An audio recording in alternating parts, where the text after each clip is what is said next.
We picked up the Mini Market Wonderbox STEM kit from Tinkerer over the summer to take away with us on holiday. The box is pitched to ages 3 to 5, which I would say was about right for my 5-year-old to do with a little help along the way. The box contained a phonics themed story, instruction and activity booklets, and a variety of pre-prepared wooden, felt, plastic and card parts for making the stool. No cuttings needed, with some parts only needing to be pressed out before using them.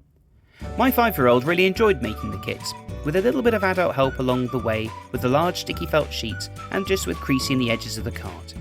He particularly enjoyed stuffing the pumpkin. The large drawstring and bead were pre-installed, which made it easy to cinch it up at the end. Amazing how much stuffing actually fit in there.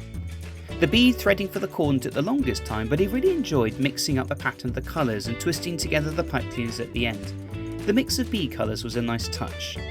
The card parts clearly showed where to line up the sticky foam strips, which helped keep him engaged and let him line everything up all by himself. All the parts slotted together really easily, and with a little help my son was able to do most of this by himself. The whole setup works really nicely for roleplay, and we were buying vegetables for a solid 2 to 3 days afterwards while we were away. We ended up buying this box as part of a 3-box introduction deal for £60. At time of writing, only the 6, 12 and 18 month subscriptions are available, but it's worth keeping an eye out for Black Friday and Christmas specials. All in all, we were really happy with the box. With some support, it's definitely suitable for age bracket 3 to 5, with our 5-year-old being able to do most of it independently.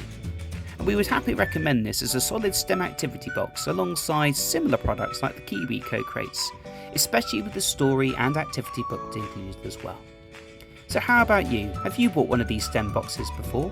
If you have, post down in the comments what you've bought and also what your experiences were. We're always looking out for recommendations.